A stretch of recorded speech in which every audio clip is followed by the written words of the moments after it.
Good evening. My name is Joe Sam Robinson, and it's my pleasure to have with us once again Dr. Buck Melton, a man of many parts and many great virtues, among them his ability. And vices. And possibly vices. And his abilities to monitor the court decisions that have been coming down these days. And so I think one of the most momentous decisions that have been made, momentous decisions, is the recent Supreme Court decision, basically outlawing as best they could racial discrimination, whatever that means, in the college selection process. It's a rather complicated decision, and apparently it's rather difficult to read the whole thing. It's very long-winded. Many of them are. But maybe you could start out just by parsing that out a bit, since that is it's a tremendous decision as far as our country goes. And yes. Where is it? What path is that going to lead to? What does it mean? It's a huge thing to digest. And incidentally, it involves both of our alma maters. Indeed. The two defendants were the president and fellows of Harvard and the University of North Carolina. There we go. So yes, I hope they've been appropriately chastised, or maybe they haven't. So they've said that they are going to comply with the decision, which is awfully decent of them. They've made public statements to that effect. So. The issue of affirmative action is it's one of the most convoluted areas of law, and it's one that involves a lot of policy, and we've never had a good jurisprudence on that. It dates back, of course, the whole idea dates back to slavery.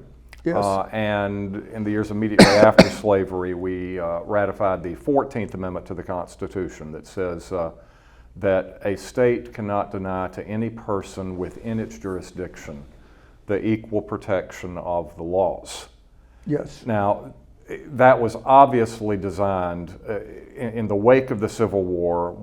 White Southern legislatures were saying, well, whites can hold any job they want, but blacks can only be field hands. Yes. Whites can serve on juries, blacks can't. Yes. And so the Equal Protection Clause was Congress's and the nation's attempt to say, no, that the law applies equally to everyone. But you immediately run into problems. So what does equal protection mean? Does it mean equal quality of opportunity? Does it mean equality of condition? Does it mean equality of outcome? And in the short run, the Supreme Court kind of winked at it. It allowed racial segregation, Jim Crow laws, because it said, well, as long as you've got a train car for whites and a train car for blacks, well, look, they travel on the same track, they start from the same station, they go at the same speed, they go to the same station, they get there at the same time, so that's equal. And so separate facilities are okay under the Equal Protection Clause as long as they truly are equal. And this opened the door to white legislatures, white school boards, whatever, establishing separate school systems for blacks, and wink, wink, nod, nod, of course they're equal, of course.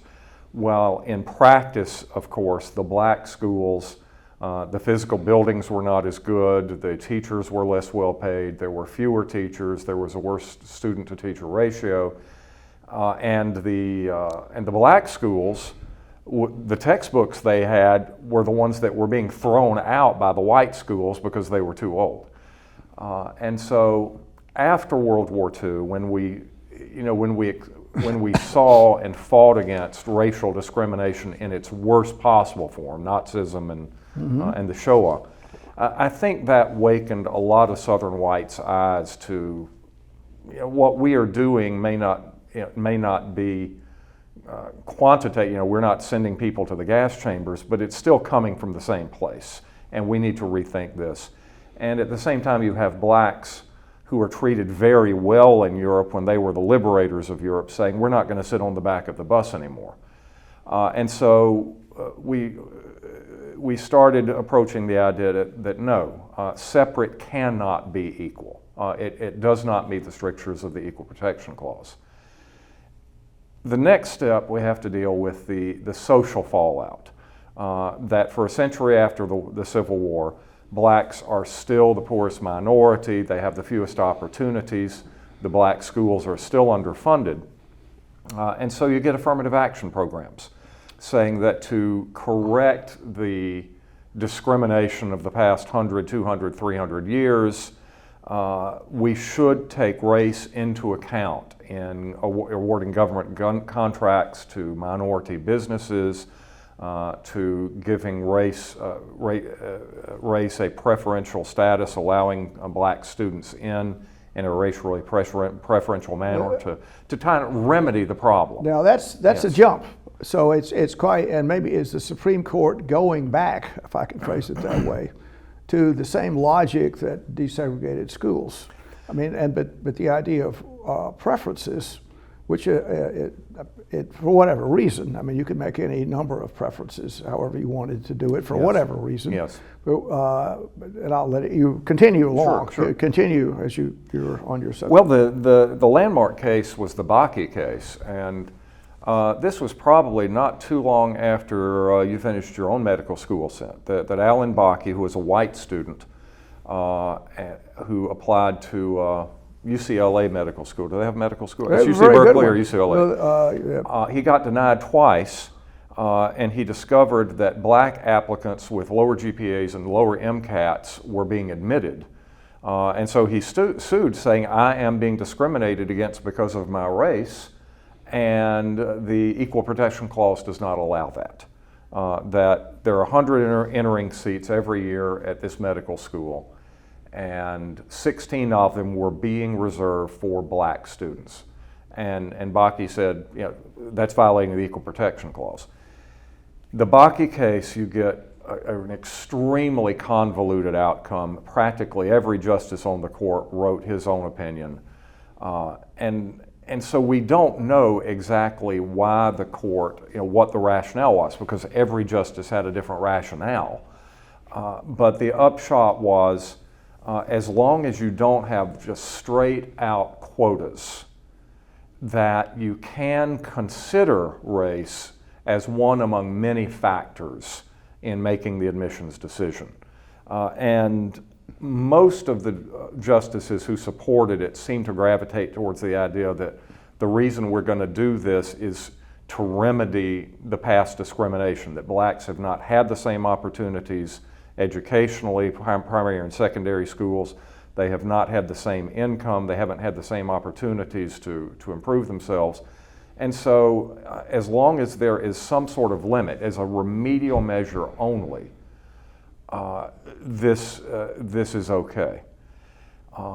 But over time, as schools try different ways of factoring race into their admissions decision, the law gets more and more convoluted.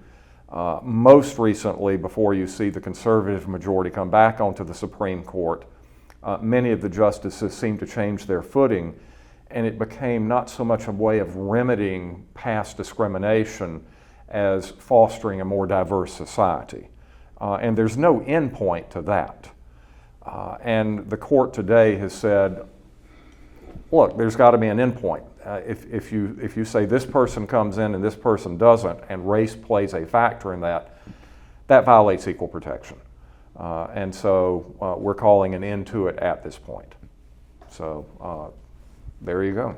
Well, I mean, that's really, I mean, I think this decision brings up some of the fundamental issues of American identity, our culture, what way the ship is sailing, the unusual set of circumstances that puts our nation apart from other places. So we have really complicated sociological issues that bedevil our society. Lots of things going on. And how do you parse that out? How do you deal with that? And the Supreme Court has basically said, well, we're just not going to consider this. And just saying that is a huge, in my opinion, atomic bomb explosion, because the country has for at least 50 years fashioned out protective classes. There are all kinds of ways that you can get a head start, to use that phrase, based on many factors, skin color, whatever, cultural issues, We also have a changing demographic situation. So the people of European descent, or if they're not now, they're about to become a minority. And how do you make things work in this kind of country? How are you going to do it? And presumably, it's hard for people to say, I'm an individual, not part of a group. That ideally, you'd like to have that happen, and I think that's what the government would like to have happen. But I don't think there's enough trust in the society for that easily to occur. I'm not sure how this is going to play itself out. From the point of view of logic and consistency, I like the idea of just dealing with people as individuals. I like that. That seems to be simpler. Okay, I got it. We're going to just deal with you as an individual, but now what? How do we do that? I look at the country as sort of, I'm using this analogy, kind of I use this a military organization. It's not that, but I'll use it as an analogy. So if you're like I don't know, a naval officer and you're filling billets, so we say in another 5 years we'll need 10 new submarine captains, or we'll need whatever we're going to need to make our service work. And we have to have those people in the pipeline coming along to take those billets. And so what are going to be the requirements to get into those billets? What do we want to have? What's the mechanism by which we put the best qualified and best people in the billets? And so one could say for many billets, if you want, it may be, I don't know, a nuclear scientist, I'll throw that out, a rocket scientist, I could say that. Well, we want someone whose IQ is 12,000. We're a very smart guy that's doing this and doing that, and there's evidence the guy is or girl is a quasi genius, and we want that person in there to produce rocket ships. And presumably, under those circumstances, it would equity, whatever, equality, putting people in there by skin color as opposed to their intellectual abilities would be a substantial mistake. If the people couldn't, plot Starship Enterprise as well as they should, and also we're in competing with societies, particularly the Chinese, as far as I understand it. There's everybody gets pretty much an even shot at the top of the pyramid. Depending on scores, it's very nerve-wracking to do it. Many Asian societies are like that. People study. They work real hard to get those positions. And there's not any kind of story one way or the other. That includes if your father happens to be a great, rocket scientist. That doesn't mean you get the spot if you've got whatever. Still, it's just putting the best people in those billets. Now, the question then comes up, are there other billets out there in society in which other qualities might be needed to go into those billets? And one of them might be if you have a diverse, contentious society with everyone at each other's throats based on their different appearances, which I think is a hardwired part of our brain structure, a regrettable part, but I think that's intrinsic in human behavior, and that's just the way it is. If somebody has a different accent, if they wear, different shoes than you wear, or whatever. I mean, the subtle differences resonate in the neuronal world, I think. So the process by how we're going to fill those billets, you could make a case that you'd want a diverse group of people going in there, because the most important thing in some billets, I would say, I'll try and make something up, somebody that's an advertising executive who they're advertising cornflakes, and 82% of whatever, there's a substantial number of people that for whatever reason, based on their ethnicity, they like cornflakes, a certain flavor, a certain type. And the knowledge of that person would be very useful in that billet. And so there are factors for some billets where where race, gender, ethnicity could play a future role. And so society needs to have those lanes open for those arrangements. And the question then comes up, what is the best way to open those lanes to get there? And one of the issues might be the level of eliteness necessary in education to get into one of those billets. So if there's plenty of runways there are plenty of ways to get there. And that presumably, if the system is a non-biased system and the capitalist arrangement is there, the person trying to make profit off cornflakes will want people in there that can respond to this issue and will solicit and find people to make that happen. And presumably the law will keep all the doors open. I mean, that would be one way that I might look at it. So the educational system, access to education should be a big deal. And how you balance out the type of runway necessary for a certain group of people and their educational arrangements that get them there. There could be an argument to say, ethnicity shouldn't be considered in this. Race, ethnicity, and you could also sexual orientation, whatever else you want to say, just shouldn't be considered. On the other hand, there are lots of billets where it should be considered. Now, having said all that, how do the law and the courts arrange a system that will work for our diverse population? And it's really pretty complicated, and they basically said, and to me this is very reasonable and appropriate. We just don't want you to mark down whether you're black or white or Asian. We want to treat you all the same. Everybody is treated the same, kind of the way the French allegedly do it. And I use the word allegedly. Maybe we can't treat people the same, but I like the idea the government is attempting to do that. And then we can also say this, and I'll give the football to you. I believe that this ruling is not as encompassing as it first appears to be. So I've been through my little dissertation. Well, it's hard to tell, how encompassing it is. The court, was speaking specifically to these two admission programs. It did not make any. In my quick read, any grand statements that affirmative action has got to be banned everywhere and for all time. It doesn't reach a sort of Brown versus Board of Education level. We may be wrong about that. I mean, it certainly may be signaling the new result. I do think it interesting that you mentioned talking about you're not smart enough to captain the Starship Enterprise, because the whole premise of Star Trek was that it truly was a colorblind society, and that we had reached some sort of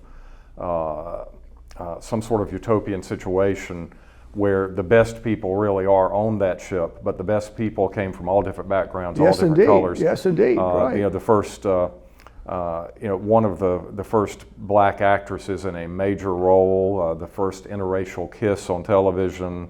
The first female commanders, this sort of thing, back in the 60s when this was really radical stuff. Right. And also, you mentioned, not mattering who your parents are. The court made a point of pointing out that the admissions process, certainly at Harvard and probably at many other Ivies and top schools, there is a legacy status, and that you are treated somewhat differently if you are the offspring of an alum. And so, I mean, that sort of raises the question, we want equal treatment here, but what if people are not coming from equal starting points? What is the role of society at large to try to even that out?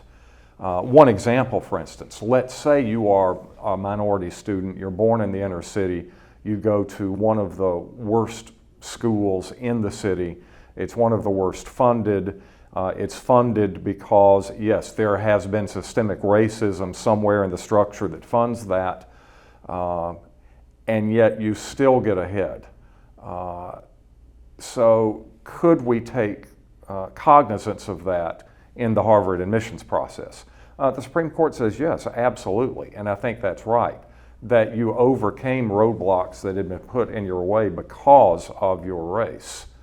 Well, Is that different from saying he's black, let's give him a check mark? Yeah. And the court says yes, absolutely. So. well, and of course, I think this brings up the question about, I was trying to make the story about billets. You know, we're going to try and find, there are certain runways that get you to a certain billet, and who should be allowed to get on the runway, and what are the qualifications to do that. And elite schools often imagine that they're going to open runways up for people, and they have different ways of discovering who needs to get on the runway. And in general, some kind of cognitive ability would be necessary for many runways, not all of them, but I guess we could pick Harvard. I'm not sure that's a good way to do it, but we could pick that. And so you could say college boards, your aptitude test, whatever. Okay. Now, apparently, it's getting more because these reasonable tests are some ethnic groups have a hard time with those tests, and it's said, well, these tests discriminate against me for whatever reason, because I was in a bad school, or I had to walk through the snow for 10 miles, whatever the reason is, and thus my scores will be lower. And so the solution to that is no scores now, which seems to be just not an appropriate thing. So if you look at the number of, it's very impressive, the number of schools that, for that reason, to hold the door open as widely as possible, we're not going to particularly say your ability of your intellect is a factor of the operative variable, which I might say that. So there are 10 or 12 qualities that are there, but the operative variable would be you can do the work, whatever that means, and that if your brain is fertilized, if you say it another way, by the experience, then it's going to grow a beautiful alpine flower. I'm getting out there a little bit, but so we want a person that can presumably do that. And the question is, how do we discover such a person? And presumably testing would be a big part of it. Yes. Which apparently is being stopped.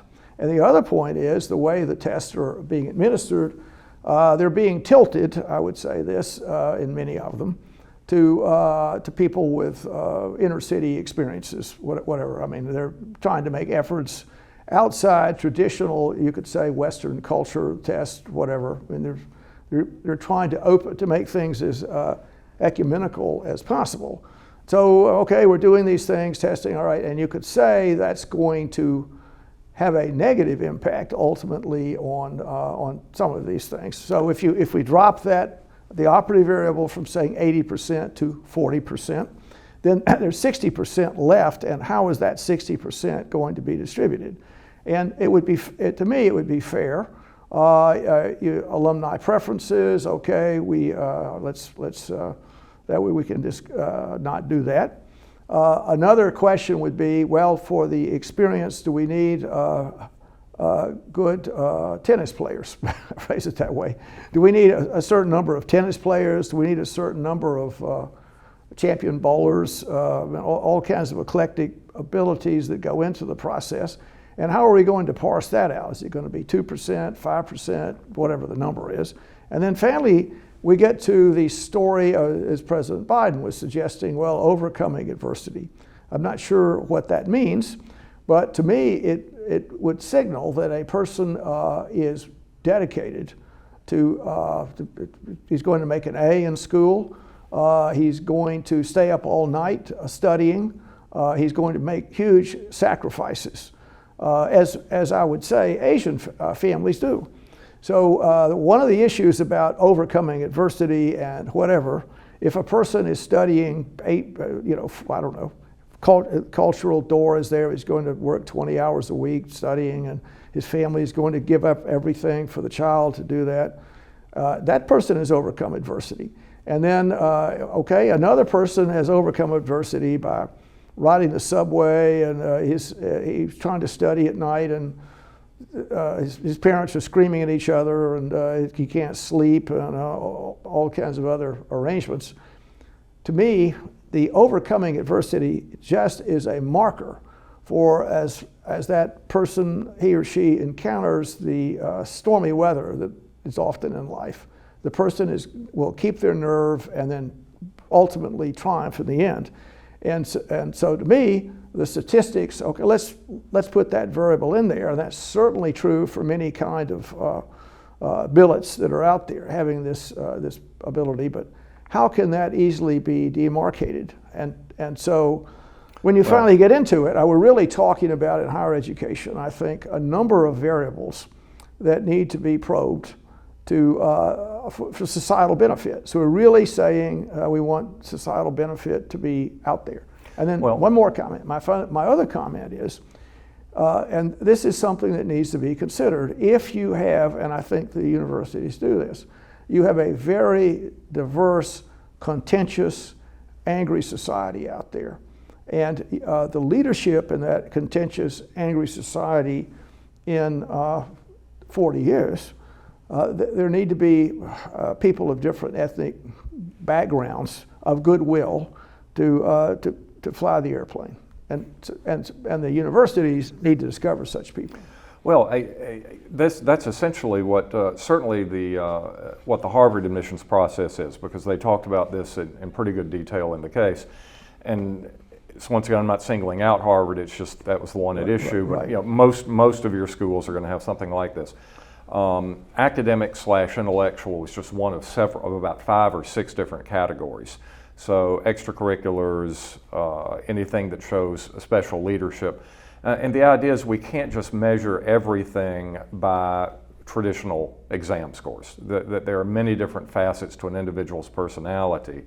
Are these value judgments? Yes, but I would like to think that if somebody saw someone drowning and tore off his shirt and went swimming in and rescued him on 3 different occasions, that I think the mass of humanity would recognize that there'd be a consensus that yes, that shows that there is some superb quality there, even if this student is only a C student, that is worthy of consideration. And I think that's what you're getting at.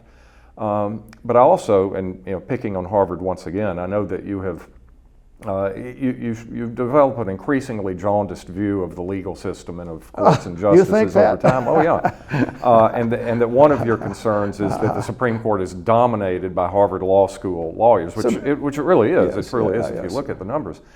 But one of the ways of fixing that exact problem that you're concerned about is bringing in different perspectives into the Harvard Law School classroom, and that means personal life experiences, not necessarily having your grades being the first and foremost. I'm sure that HLS turns away every year literally hundreds, if not thousands, of applicants who could do the job once they got in the doors. So what are you making the decision on? Not purely academic grades up to that point, but different perspectives, different viewpoints, different ideas. I'll tell you a little story about my interviewing people for at Harvard College. Mm-hmm. So I did that for a number of years. And if I can remember this, there was a little, you had little, I don't know, for different subjects or different character issues, there were scores 1 through 5. Yes. And I'm going to sort of, at UNC, we used 1 through 10 because I was on the admissions committee there. I've had to think about it, but so 5 was the highest, 1 was the lowest, yes. And so this is being best at something. Mm-hmm. So you're the best debater in your school, you get a 1. You're the best debater in the city, you get a 2. You're the best debater in the state, you get a 3. You're the best debater in the country, you get 4. You're the best debater in the world, you get 5. So they were, and there are all kinds of different things. So they were at least in the day, they were on the lookout for people, young people, that had shown extraordinary virtuosity in all kinds of things. And I think one of the things might be your humanity kind of feel. I think that was something like that, your affability or humanity. And I do want to interject something there. If you just looked at nothing but grades and nothing but performance on standardized stuff, right. You may get a genius who also happens to be a sociopath. And I don't think anybody in his right mind would want that kind of Well, outcome. Harvard So- put the guy so- in there who was the mass Unabomber. He was a Harvard Yeah, graduate yeah. there. That's a So- good example of that. Yeah. Well, we're Who all, just recently died, by the way. I know. Well, this is a pretty interesting discussion. We'll have to talk some more about that. Just to conclude, I think our country is trying to come to grips with the future and the past, which is disturbed in many ways.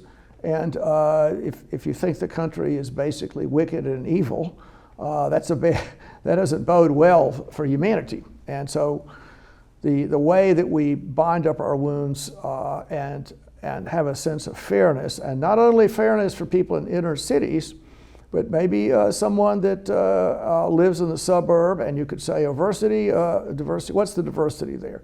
Well, my parents were alcoholics. Okay. And then the other sort of my point on this is sometimes overcoming diversity can injure you. So if a person has overcome diversity with the alcoholic parents, he's come through that, or she, then there's been such scars there that in the future the person may implode. And you mentioned the geniuses that might become sociopaths. So the question is a marker. What kind of effective marker is overcoming diversity in regards to future progress? Is it going to be like Andrew Carnegie? It's going to be an incentive to just take off in a rocket ship, or is it going to be I don't know, the Unabomber? I guess I would say that. Well, obviously the system, and not just the educational system, but any of these systems that have to deal with large masses of individuals can get it wrong. And all we can do is the best we can do. And just to say that we can't do it perfectly, I don't think it leads to the idea that we shouldn't try doing any of it. Yes. Well, on that note, thank you so much, Buck. We'll talk some more on this fascinating subject. Yes. This program is brought to you by the Georgia Neurosurgical Institute. For over 50 years, rendering neurosurgical care to patients of all social conditions, treating complicated problems involving the brain, spine, spinal cord, and peripheral nerves, endeavoring to encourage quality care, medical research, innovation, and education on a local, national, and international basis.